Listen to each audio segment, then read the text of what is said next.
Press the bell icon on the YouTube app and never miss another update.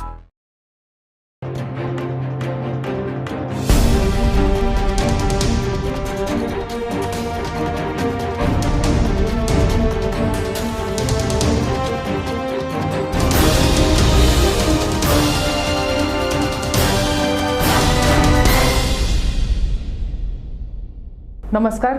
समर्थन live मध्ये मी सुप्रिया दापके आपल्या सर्वांचं स्वागत करते. वसई विरारमधील भाजपचे उपाध्यक्ष मनोज पाटील यांनी समर्थन लाईव्हला विशेष मुलाखत दिली आहे. त्या मुलाखतीमध्ये त्यांनी महापालिका क्षेत्रातील पाणी, वीज, आरोग्य, वाहतूक अशा प्रत्येक समस्यांवर लक्ष वेधलंय. तेव्हा आता आपण पाहूया मनोज पाटील यांनी दिलेली मुलाखत. साहेब, वसई विरार महापालिका क्षेत्रामध्ये नागरी समस्या कोणकोणत्या आहेत? वसई विरार महापालिका क्षेत्र हेच समस्याग्रस्त आहे आणि प्रत्येक जी नागरी गरज आहे त्याच्यामध्ये खूप मोठे समस्या निर्माण झालेल्या आहेत. वाहतुकीचा विषय असेल, पाण्याचा विषय असेल, आरोग्याचा विषय असेल, शिक्षणाचा विषय असेल, या सगळ्यांमध्येच सर्वसामान्य माणसाला खूप मोठा त्रास आहे. पाणी प्रश्न 230 MLD पाणी येऊनसुद्धा वसई विरारमध्ये आज अनेक ठिकाणं अशी आहेत की ज्यांना पाणी मिळत नाही आणि मिळालं तर ते सुद्धा मोठ्या प्रमाणात अनियमित प्रमाणात मिळतं. वारंवार ज्या वाहिन्या आहेत त्याच्यामध्ये नादुरुस्तपणा येतो. कोट्यावधी रुपये खर्च ह्या माध्यमातून खर्च केला गेला, परंतु आजपर्यंत ही कायम स्वरूपी उपाययोजना यामध्ये झाली नाही. दुसरा विषय वाहतुकीचा. वाहतूक कोंडीवरती कुठलंही काम या वसई विरार शहरात झालं नाही. तो ब्रिजेस, फ्लायओव्हर ब्रिजेसचा विषय असो किंवा अनधिकृत पार्किंगचा विषय असेल. RTOनी जवळपास 3 वर्ष झाली. 2015 साली महापालिकेकडे एक प्रस्ताव दिलेला आहे. त्या ठिकाणी रिक्षा स्टँडच्या संदर्भात अधिकृत रिक्षा स्टँड असतील, पार्किंग झोन असतील, नो पार्किंग झोन असेल, सिग्नल यंत्रणा असेल, या सगळ्यांचा एक असा मोठा रोडमॅप महानगरपालिकेकडे दिला आहे. परंतु आज 3 ते 4 वर्ष होऊनसुद्धा महानगरपालिका त्याच्यावरती काही काम करत नाही. महानगरपालिकेची इच्छाशक्ती नाही. त्यामुळे आज जी वाहतूक मोठ्या प्रमाणात वाहतूक कोंडी आहे, ज्याच्यामध्ये अनधिकृत पार्किंगचा खूप मोठा वाटा आहे. रिक्षा स्टँड जे आहेत त्या अधिकृत रिक्षा स्टँड नसल्यामुळे कोणी कुठेही रिक्षा स्टँड तयार होतो आणि मग त्यामुळे ही सगळी वाहतूक कोंडी तयार होते. पार्किंग लॉटचा असेल किंवा ह्या सगळ्यावरती महानगरपालिकेकडे उपाययोजना सुचवलेल्या आहेत, पण त्यांना ती महानगरपालिकेला ती उपाययोजना करण्यामध्ये काही स्वारस्य नाही आणि केवळ त्यामुळे आणि आज वसई तालुका वाहतूक कोंडीचा तालुका म्हणून ओळखला जातो वसई विरार महानगर क्षेत्र. दुसरा आरोग्याचा विषय. जवळपास 25 वर्ष या ठिकाणी वेगाने नागरीकरण होतं आहे, वस्ती वाढते, परंतु आरोग्याच्या सुविधासाठी आज मुंबई आणि या ठिकाणी गुजरात या 2 पर्यायाशिवाय तिसरा पर्याय नाही. महानगरपालिका एक ब्रिटिशांच्या काळातलं सर DM पेटिट रुग्णालय वसई शहरामध्ये आहे. ते सोडलं तर केवळ एक तुळींजला 30 खाटांचं रुग्णालय महापालिका उभी करू शकली. आज 25 वर्षामध्ये 30 वर्षामध्ये केवळ एक 30 खाटांचं रुग्णालय वसई विरारमध्ये उभं राहिलं. आज 22 लाख लोकसंख्या, 22 लाखाहून अधिक लोकसंख्या असलेल्या या शहरामध्ये आरोग्य सुविधांची प्रचंड वानवा आहे आणि त्यामुळे खाजगी रुग्णालय असतील किंवा अन्य यांच्याशिवाय अत्यंत मिडल क्लास किंवा लोअर मिडल क्लासचा जो माणूस आहे तो या वसई विरारमध्ये बाहेरून आला, परंतु त्याला आरोग्याची सुविधाच नसल्यामुळे त्याला एकतर मरणाला शरण जाणं किंवा सगळं घरदार विकून मुंबईच्या चांगल्या हॉस्पिटलमध्ये उपचार घेणं, याच्याशिवाय दुसरा पर्याय उरला नाही. तिसरा वाहतुकीचा अजून एक विषय जो आहे, जो म्हणजे वसई विरारची लाईफलाईन ज्याला म्हटलं जातं, रेल्वे, त्यामध्ये मागच्या 10 वर्षामध्ये कुठलंच काम झालं नाही.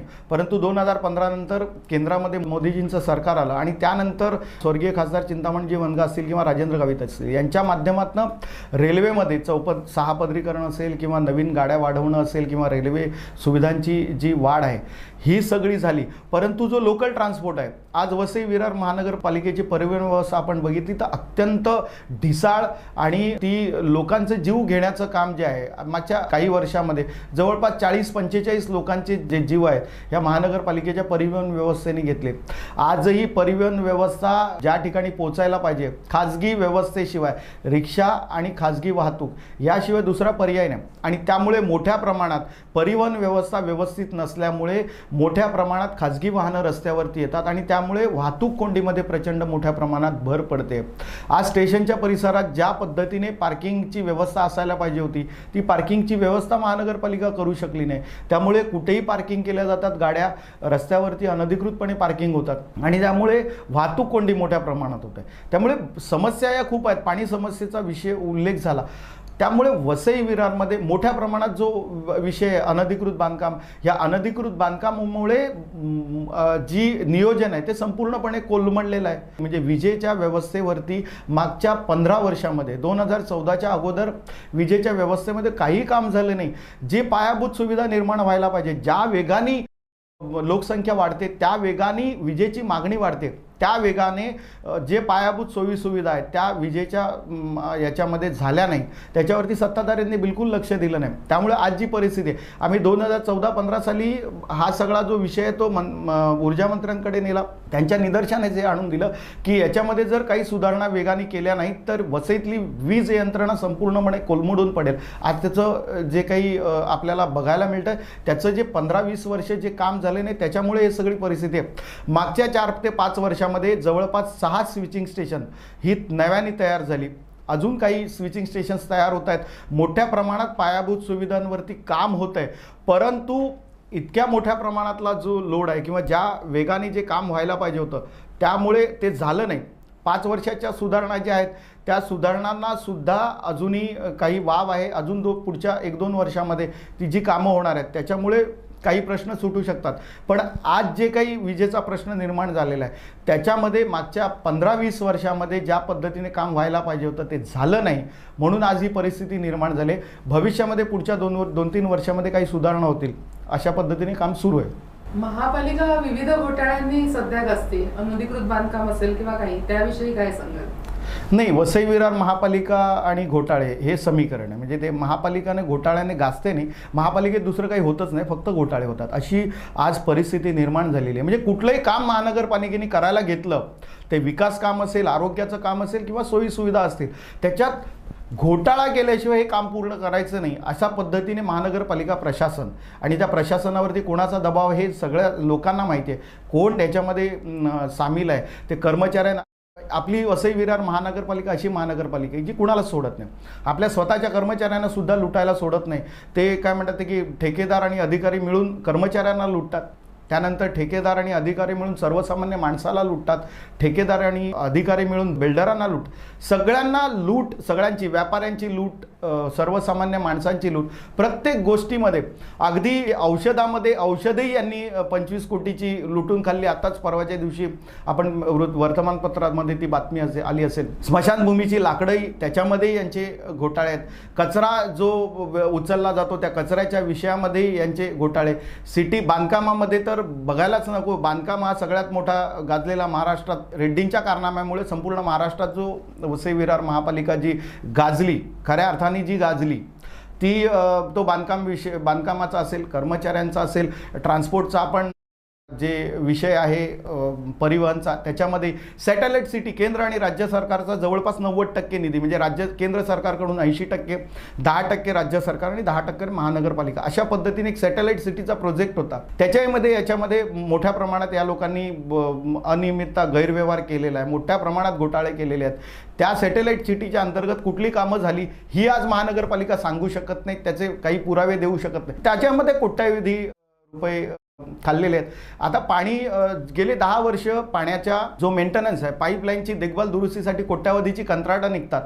दर महिन्यामध्ये, दर महिन्या 2 महिन्यामध्ये मोठ्या प्रमाणात त्या ठिकाणी नादुरुस्ती निर्माण होते.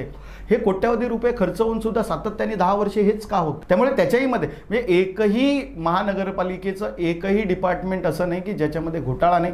ते हळूहळू बाहेर येत आहेत, माहिती अधिकाराच्या माध्यमातून येत आहेत, ऑडिटच्या माध्यमातून येत आहेत, विधानसभेमध्ये याच्यामध्ये प्रश्न विचारले जात आहेत. वसई विरार महानगरपालिकेच्या संदर्भात प्रत्येक महाराष्ट्र विधानसभेच्या अधिवेशनामध्ये किमान 10-20 प्रश्न विचारले जातात. इतक्या मोठ्या प्रमाणात घोटाळे या महानगरपालिकेमध्ये आहेत. आणि हे प्रशासन जे आहे ते लोकाभिमुख असायला पाहिजे, परंतु तो एका विशिष्ट शक्तींच्या आणि विशिष्ट पक्षाच्या अभिमुख आहे ते.